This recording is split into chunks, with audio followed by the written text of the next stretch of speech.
The neighborhood was unusually quiet that evening, the kind of silence that seemed to carry its own weight. A gentle breeze rustled the leaves of the old oak trees lining the street, and the sun dipped low, casting long shadows over the cracked pavement. At the corner of a modest house with peeling paint and a well-loved garden, an elderly woman named Miss Clara sat on her front porch. She was the kind of woman everyone in the neighborhood knew, kind, strong, and fiercely independent despite her years. But tonight, something unsettling was brewing, and it would soon shatter that peaceful facade. Miss Clara had lived on that block for over 40 years, witnessing the slow evolution of her community. She was a widow, but she wasn't alone. Her son Marcus often visited to check on her, ensuring she had everything she needed. Marcus was a man of quiet strength, a towering figure with a calm demeanor that masked an unshakable resolve. He was her rock, her protector, and her pride. That evening, Miss Clara's tranquility was interrupted by the sound of sirens cutting through the air, growing louder with every second. A pair of police cruisers pulled up outside her home, red and blue lights casting an eerie glow on the quiet street. Two officers stepped out, their faces stern and their hands resting on their belts. From her porch, Miss Clara could feel the tension in their stance, a mix of authority and impatience. "Ma'am, we need to speak with you," one of the officers called out, his voice sharp and commanding. Miss Clara's brow furrowed. She was no stranger to the challenges life had thrown her way, but this, the tone, the timing, felt different.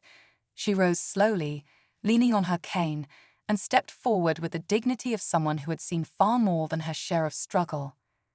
"What's this about?" she asked, her voice calm but firm. The officers exchanged a glance before the taller one stepped forward. "We've had a report about suspicious activity at this address," he said, his eyes scanning the property as if expecting to find evidence of wrongdoing.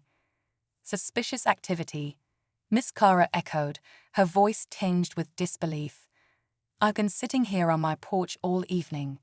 Who could possibly—" "Ma'am," the other officer interrupted, his tone growing impatient, "we're going to need you to cooperate. If there's nothing to hide, you won't mind us taking a look around." Miss Clara's heart began to race. She had nothing to hide, but the insinuation, the tone, the unspoken accusation, it was enough to make her feel the weight of her years. Her fingers tightened around the handle of her cane as she took a steadying breath. "Officers, I don't know what you think you're going to find, but this is my home," she said, her voice trembling slightly. "I've lived here for decades, and I've never—" "Ma'am," the taller officer cut her off, his hand now resting on his holster. "Don't make this harder than it needs to be." The weight of the moment pressed down on her, but before she could respond, a familiar voice called out from the end of the driveway. "Is there a problem here?" The officers turned, their postures stiffening as Marcus stepped into view. He had just arrived, his truck parked a few houses down, and the sight of the flashing lights outside his mother's home sent a jolt of alarm through him. His eyes moved from the officers to Miss Clara, noting the way her shoulders were squared despite the obvious tension in her face. "Who are you?" one of the officers demanded, his tone sharp. "I'm her son," Marcus replied, his voice steady but laced with an undercurrent of protectiveness. He took a few steps closer, his towering presence immediately shifting the dynamic. "What's going on here?" For a moment, the street fell silent, the air thick with unspoken tension. The officers exchanged another glance, their earlier confidence faltering as they realized they were no longer in control of the narrative. Miss Clara stood a little taller, drawing strength from her son's presence. Whatever was about to unfold, she knew one thing for certain: Marcus wasn't going to let her face it alone. Marcus's presence brought a shift in the air, like a sudden gust before a storm. The officers, who had been so self-assured a moment ago, seemed unsure of how to respond to the calm but commanding man now standing before them. Marcus took a step closer, his gaze unwavering as he looked from one officer to the other. "I asked a question," Marcus said, his voice steady. "What's going on here? Why are you harassing my mother?" The taller officer cleared his throat, regaining some of his composure. "Sir, we're conducting an investigation. There was a report of suspicious activity at this address." "Suspicious activity?" Marcus repeated, his tone tinged with disbelief. He glanced back at his mother, who stood quietly by his side now, her lips pressed into a thin line. "What kind of activity?" The officer hesitated, his earlier confidence visibly faltering. "We received an anonymous tip about possible illegal activity in the area. We're just doing our job." Marcus let out a slow breath, his hands resting on his hips as he studied the officers. "Anonymous tip, huh?" He gestured around them. "This is my mother's home. She's lived here longer than most people on this block. If you've got a specific reason for being here, let's hear it. Otherwise, I think you've made a mistake." The second officer, the one who had been quieter so far, stepped forward, his expression stern. "Look, we're not here to argue. We just need to have a look around and confirm everything's in order. If there's nothing going on, we'll be on our way." Miss Clara, who had been listening intently, finally spoke up. "You think you can just come into my home because of some baseless accusation? I've done nothing wrong. This is my property, and I have a right to feel safe here." The quiet strength in her voice seemed to catch the officers off guard. The second officer shifted uncomfortably, while the taller one glanced down at his clipboard, as though searching for an escape from the weight of her words. Marcus, however, wasn't about to let the moment pass. He stepped in front of his mother, his broad shoulders forming a protective barrier between her and the officers. "If you're so sure there's something to find, why don't you tell us exactly what you're looking for?" The taller officer opened his mouth to respond but hesitated. Marcus's unwavering stare seemed to unnerve him, and he glanced at his partner for backup. The silence stretched, thick with tension, as the officers exchanged a look that spoke volumes. Meanwhile, neighbors began to emerge from their homes, drawn by the flashing lights and raised voices. A few stood on their porches, watching the scene unfold with a mix of curiosity and concern.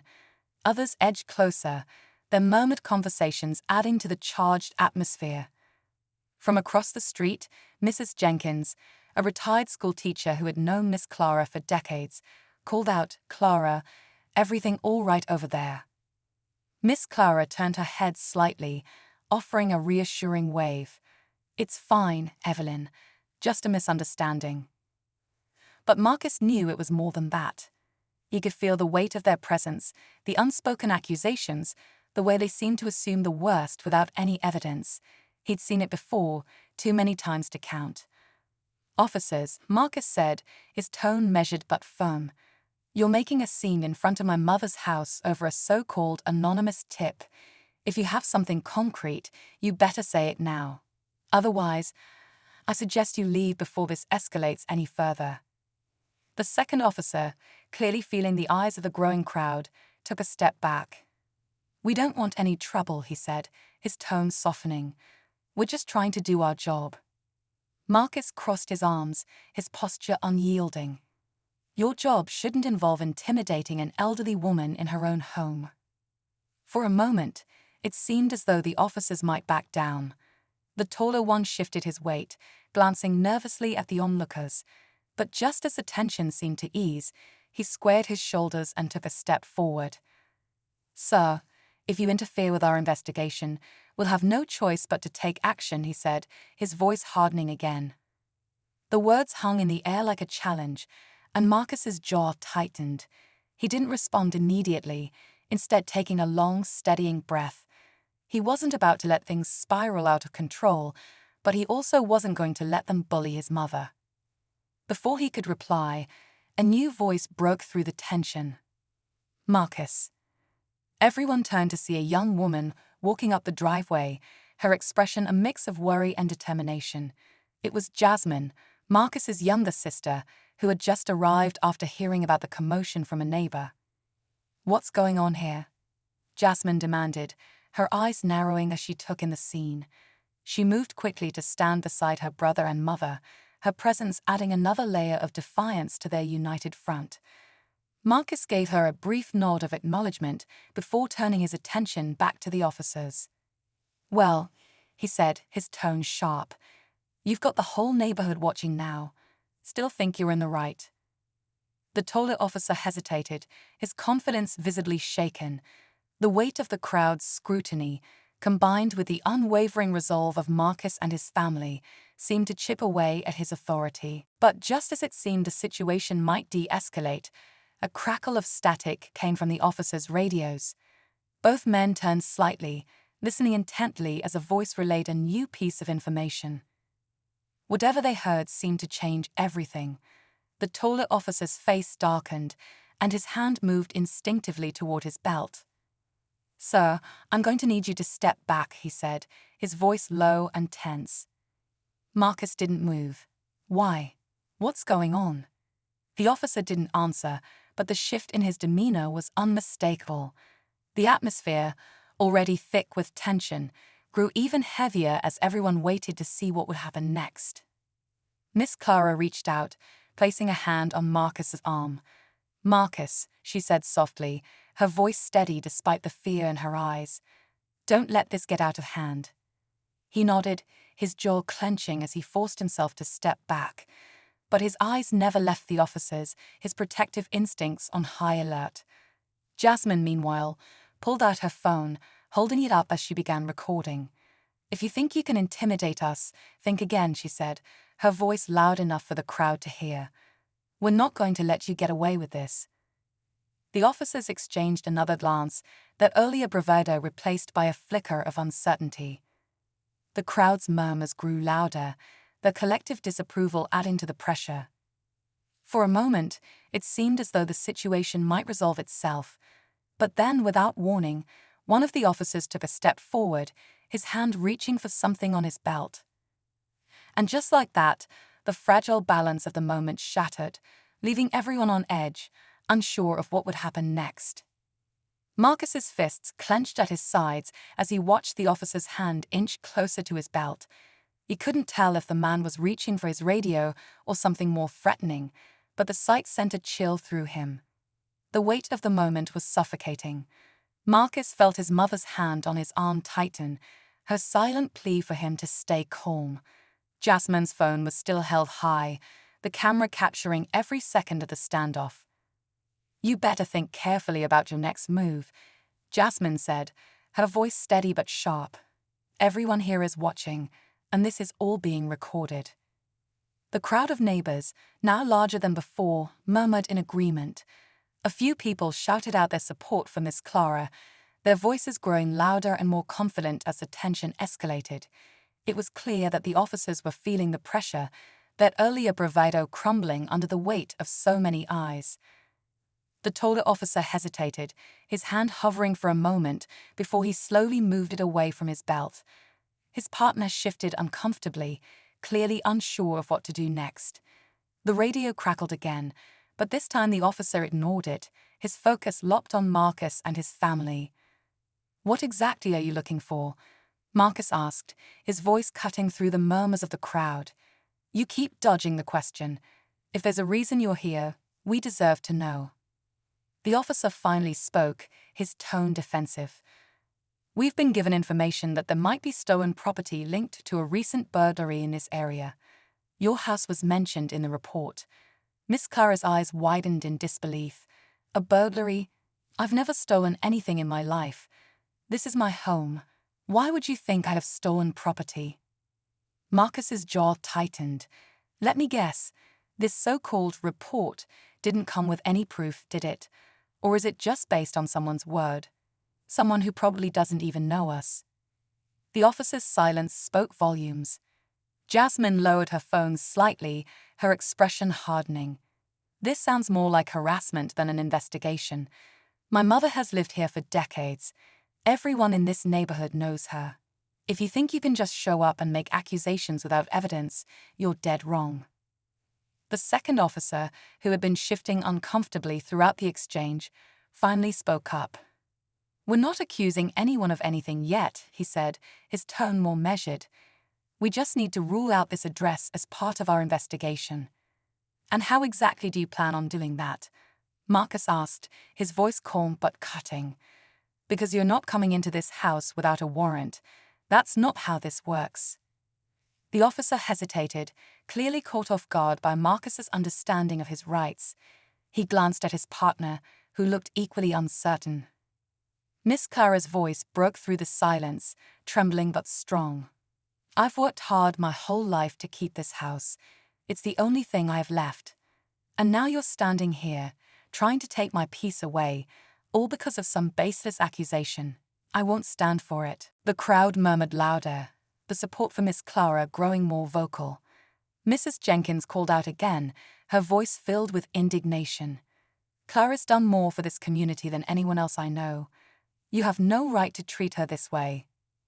Marcus looked at the officers, his eyes burning with resolve. You hear that? This isn't just about us anymore. Everyone here knows the truth. You're not just disrespecting my mother, you're disrespecting this entire community.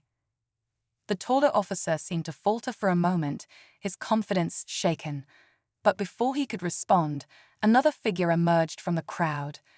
It was Mr. Hayes, the neighborhood handyman, carrying a toolbox in one hand and a determined look on his face.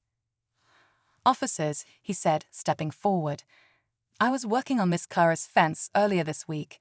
If you're accusing her of anything, you'll have to go through me first. She's as honest as they come. The officers exchanged uneasy glances, clearly realizing they were losing control of the situation. The crowd was no longer just a group of spectators. They were a united front, standing firmly behind Miss Clara and her family. Despite the growing support, Marcus couldn't shake the feeling that something wasn't right. The officer's presence wasn't just about a simple investigation. It felt personal, calculated. He wondered who had made the call, who had planted the seed of doubt that brought them here tonight. Jasmine seemed to be thinking the same thing. She turned to Marcus, lowering her voice so only he could hear. This doesn't add up. Someone's trying to stir up trouble, but why? And why now? Marcus nodded, his mind racing. There had been no signs of trouble before tonight. No reason to suspect anyone in the neighborhood had ill intentions toward his family. But now, with the officers standing on their lawn and the entire block watching, it was clear that someone wanted to send a message. As the standoff continued, the sound of another car approaching caught everyone's attention. A sleek, unmarked vehicle pulled up to the curb, and a man in a suit stepped out, his expression unreadable. He walked toward the officers, his presence commanding instant respect. The taller officer straightened, his demeanor shifting as the man approached. "Detective," he said, his tone deferential. Marcus exchanged a look with Jasmine, both of them tensing as the detective surveyed the scene. His gaze lingered on the crowd, then moved to Miss Clara and her family. "What's going on here?" the detective asked, his voice calm but authoritative. The taller officer quickly explained the situation, his words careful and measured. The detective listened, his expression betraying nothing, before turning to Marcus and Miss Clara. "I apologize for the disturbance," he said, his tone polite but distant. "We've been following up on a series of tips regarding recent burglaries in the area. It's our job to investigate every lead, no matter how small." Marcus didn't flinch. "And do you usually follow up on leads by showing up at people's homes without evidence or warrants?" The detective's eyes narrowed slightly, but he didn't respond immediately. Instead, he turned to the officers. "Did you find anything?" The taller officer shook his head, clearly uncomfortable. "No, sir.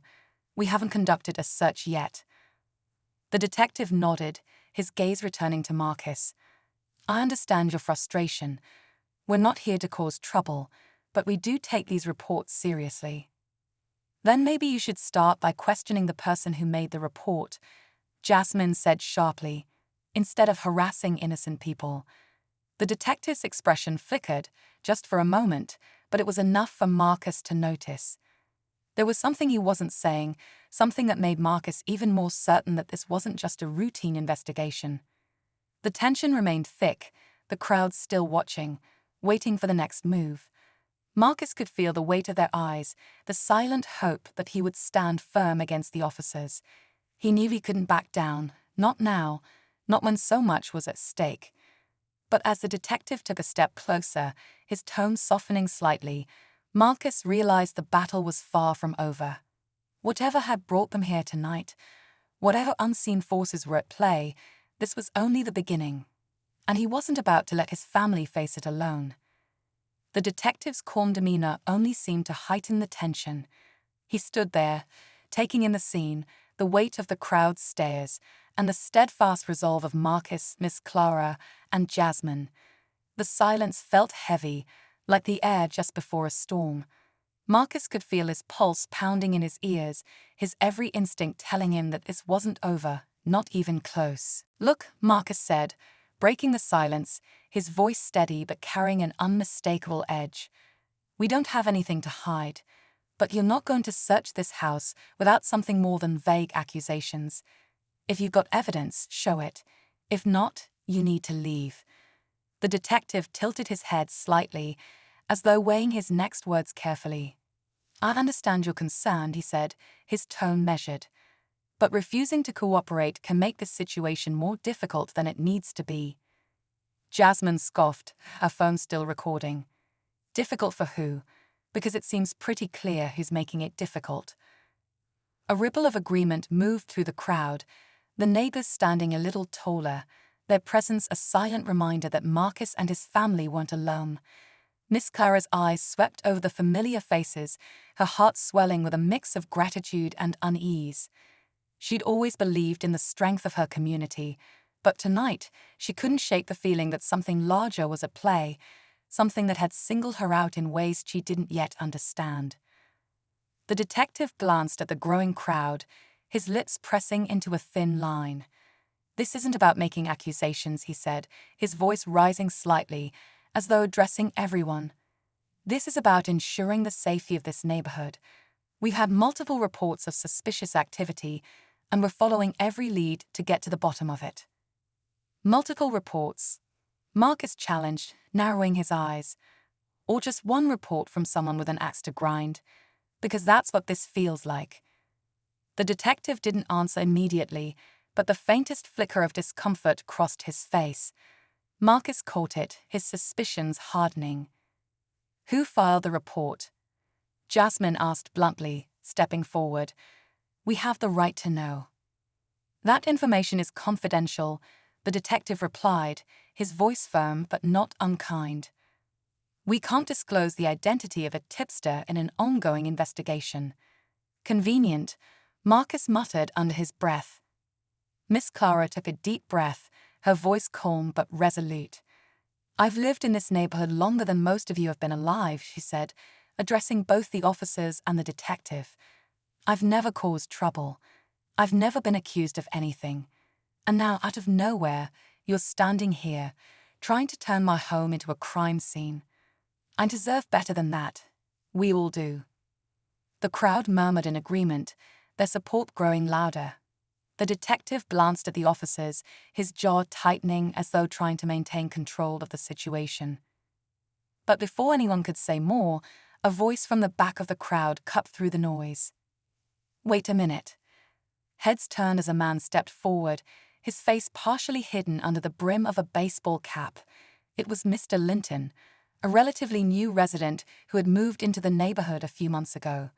He was known for keeping to himself, rarely engaging with anyone beyond a polite nod. "I think there's been a mistake," Mr. Linton said, his voice hesitant but clear. "I'm the one who called." A hush fell over the crowd. The tension shifted, all eyes now on the man who had just outed himself as the source of the report. The detective turned to him, his expression unreadable. "You filed the report." Mr. Linton nodded, his eyes darting nervously between the detective and the crowd. I didn't mean for it to go this far," he stammered. "I saw some people hanging around Miss Clara's house late at night a few times. I thought it was suspicious. I didn't know it would turn into this." Miss Clara's brow furrowed in confusion. "People hanging around my house? What are you talking about?" Mr. Linton hesitated, clearly uncomfortable. "It was a few nights ago," he said. "I was coming back from work, and I saw some figures near your porch. They looked like they were up to no good. I didn't get a good look, but I thought. You thought it was me? Miss Clara interrupted, her voice incredulous. You thought I was involved in something shady because of some shadows on my porch. Mr. Linton looked down at the ground, his face flushed. I wasn't sure what to think, he admitted. I just wanted to be safe. Marcus stepped forward, his frustration boiling over. So you called the cops without even talking to her? Without even thinking about what that would mean for my mother? Didn't they would go this far, Mr. Linton repeated, his voice small. The detective's expression was carefully neutral, but the officers shifted uncomfortably, the weight of the crowd's judgment pressing down on them. The murmurs of disapproval grew louder, neighbors voicing their anger and disbelief at the turn of events. Miss Clara shook her head slowly, her voice steady despite the turmoil in her chest. You didn't think, she said quietly, her words carrying a depth of pain that silenced the crowd. You saw shadows, and you thought they must mean something bad, and instead of coming to me, your neighbor, you called them. Mr. Linton looked up, his eyes filled with regret. I'm sorry, he said, but the words felt hollow, their weight unable to undo the damage. Marcus turned back to the detective, his voice cold. You've got your explanation. Now what are you going to do about it? The detective hesitated, glancing between Marcus and the officers. We'll close this out, he said finally, his tone clipped. No further action will be taken. That's not good enough, Jasmine interjected, her voice rising. What about the fact that you showed up here, flashing your lights, treating my mother like a suspect? Are you just going to walk away like nothing happened? The detective opened his mouth to respond, but before he could, a sharp voice from the crowd called out. Justice for Miss Clara. The chant was quickly picked up by others, their voices growing louder, echoing through the street. The officers looked visibly rattled, and even the detective seemed unsure of how to proceed. Marcus stood tall, his family by his side, as the tension reached its breaking point. The crowd wasn't just standing with them anymore. They were demanding answers, accountability, and an end to the injustice that had unfolded before their eyes. The air crackled with energy, and Marcus knew that whatever happened next, it would change everything. The chant of "Justice for Miss Clara" rang out through the street, louder now, the voices growing stronger with each passing second. It was no longer just a handful of neighbors, it was the whole block. Even those who had been hesitant earlier were now shouting, their faces filled with a mix of anger and defiance. Marcus felt the swell of support from the crowd, the unity of the neighborhood fueling his resolve. This wasn't just about his family anymore. It was about standing up against something that had gone too far. The officers shifted uncomfortably, their postures stiff, but the detective seemed unmoved. His gaze remained fixed on Marcus, though his jaw was tight, and there was a flicker of uncertainty in his eyes. The situation was teetering on the edge of escalation, and Marcus knew that one wrong move could push it into chaos. But just as Marcus was about to step forward and demand that the officers leave, a screech of tires cut through the night air. Everyone froze, turning their heads as a dark sedan barreled down the street, its headlights blinding in the dark. The car skidded to a halt in front of Miss Clara's house, and the door flung open before it had even fully stopped. A man stepped out of the vehicle, his silhouette tall and commanding. He was dressed in a sharp black suit, the kind that screamed authority, and he moved toward the scene with a confidence that immediately drew the crowd's attention. For a moment, the tension in the air thickened, as if everyone knew something was about to change, but no one could yet guess what that change would be. The detective stiffened, his face paling slightly. He turned to the new arrival, his posture suddenly more respectful, even deferential. "Sir, we didn't expect you," the detective said, his voice low and careful. The man in the suit ignored the detective, his eyes scanning the crowd before landing on Marcus and Miss Clara. "You're the ones making a scene," the man said, his voice smooth, but carrying a chilling undertone. "And I'm afraid I'm going to have to ask you to quiet down." Marcus's blood ran cold at the man's words. There was something about him that didn't sit right. His calm, controlled demeanor, the way he carried himself like someone who was used to being obeyed without question. "Who are you?" Marcus asked, his voice sharp. "And what are you doing here?" The man smiled, but it didn't reach his eyes.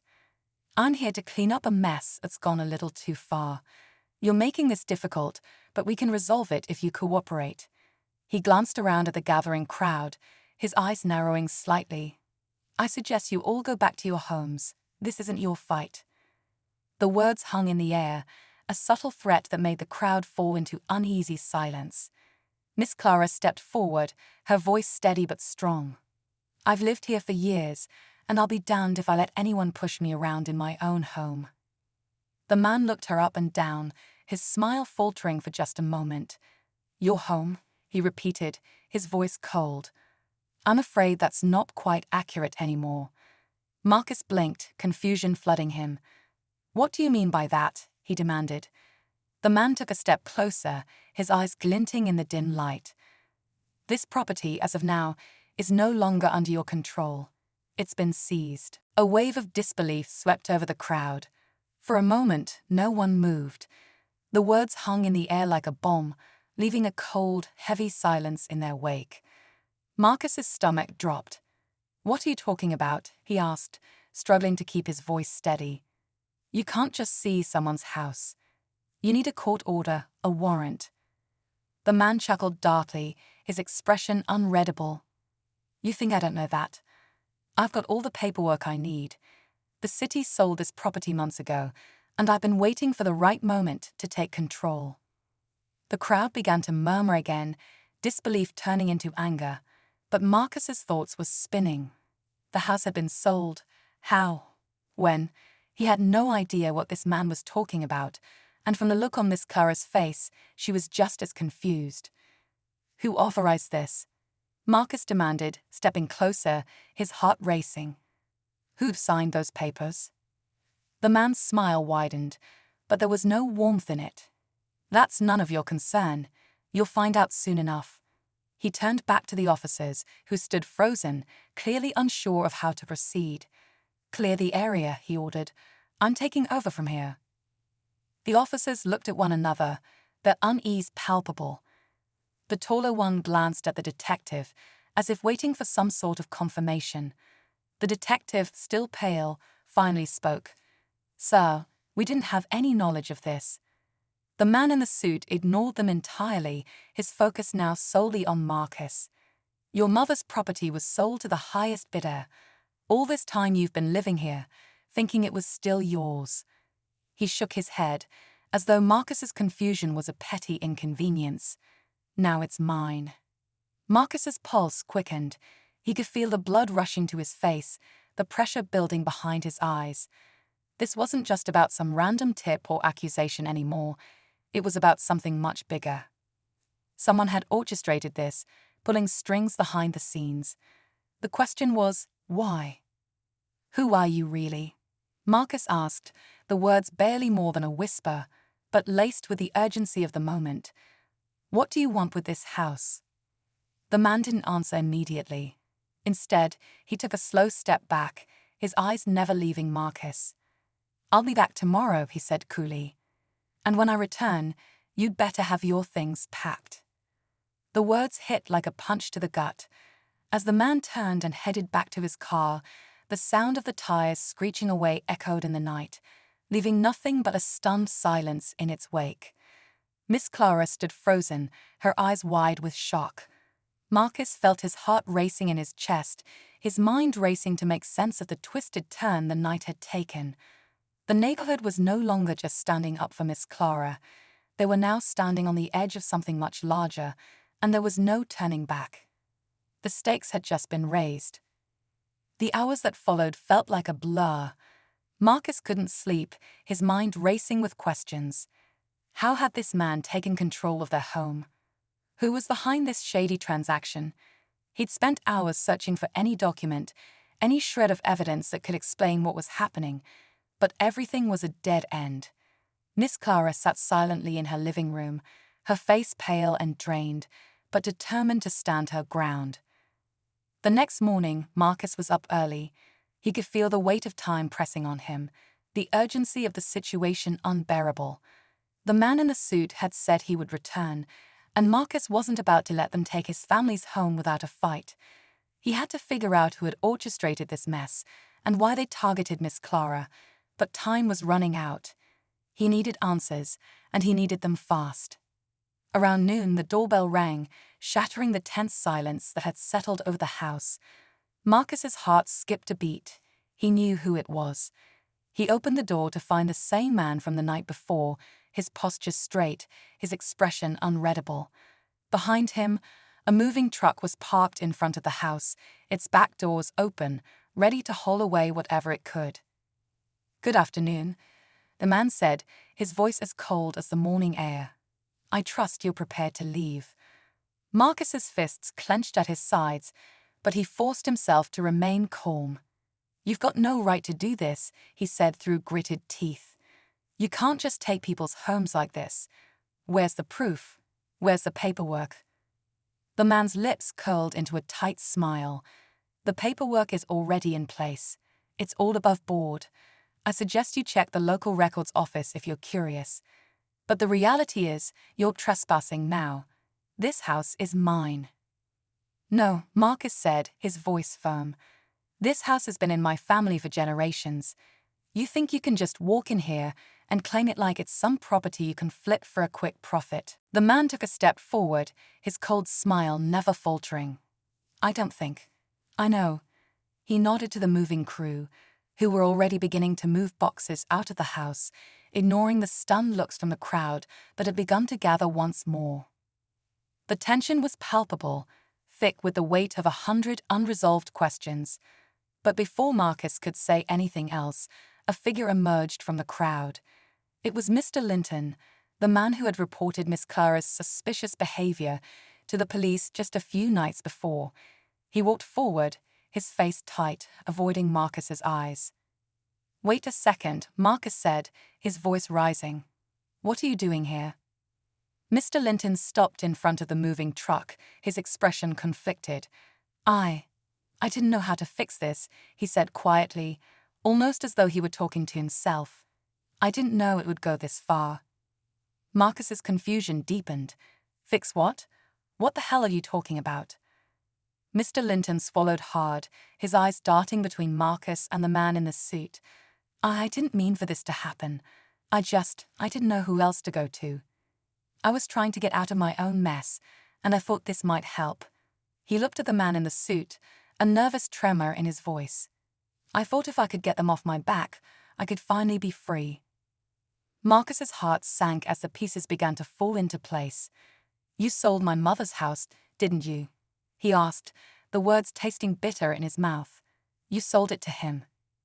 Mr. Linton nodded, barely able to meet Marcus's gaze. "I didn't know it would all blow up like this. But the man, he promised me he could take care of my debts, clear everything up. I didn't know how to say no. I didn't know what it meant for you." "Who the hell is he?" Marcus demanded, his voice shaking with rage and disbelief. The man in the suit stepped forward, a smug expression on his face. "He's my middleman, Marcus. I've been in this business for years. People like Mr. Linton can't always get what they need by themselves, so they come to me. It's easier for everyone that way." The way the man spoke, like this was all just business, just another transaction, it made Marcus's blood boil. "You're a con artist. You're running some kind of shady deal, and you're using people like Mr. Linton as pawns." The man smiled, clearly enjoying the exchange. "I prefer the term investor, but you can think of me however you like. The point is, this is over. I've already made my investment, and now it's time to collect." Marcus took a deep breath, trying to keep his emotions in check. He looked at Miss Clara, whose face had gone completely pale, her hands shaking in her lap. The injustice of it all was overwhelming. She had worked hard her whole life for this house, built memories and a life here, and now it was being ripped away from her.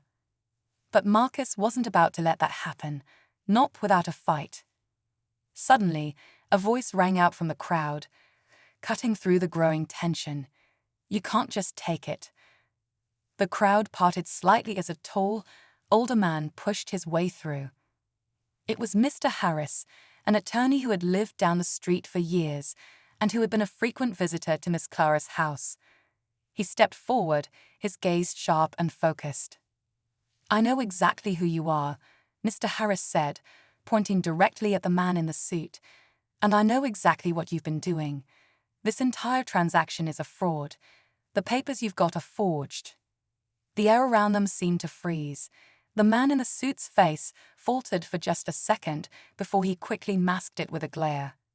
"What are you talking about?" he spat. Mr. Harris pulled a folder from his briefcase and flipped it open, holding it out for everyone to see. "I've been tracking your movements for months now.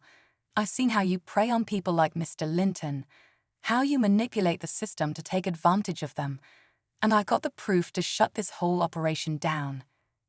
The crowd gasped as Mr. Harris flipped the folder open, revealing documents that seemed to counter everything the man in the suit had claimed.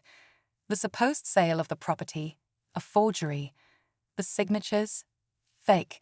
The entire transaction was an elaborate scam designed to steal a house right from under Miss Clara's nose. The man in the suit's composure shattered. He made a quick move to step back, but the crowd surged forward, blocking his path. Marcus couldn't believe what he was hearing. This man, this predator, had been operating under the radar for far too long. But now it was over. The police arrived moments later, and within hours, the man was taken into custody, the weight of his fraudulent operation crushing down on him. As for Mr. Linton, he was left to face the consequences of his actions, his role in the scam weighing heavily on his conscience. Across the street, a black SUV was parked, its windows tinted, its engine running.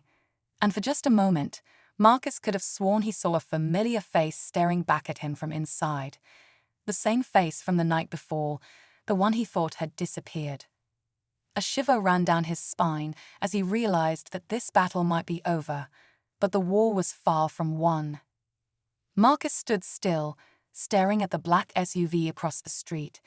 His heart raced as he watched it for any sign of movement, trying to decipher whether the person inside was just a passerby or someone connected to the web of corruption that had nearly cost his family everything.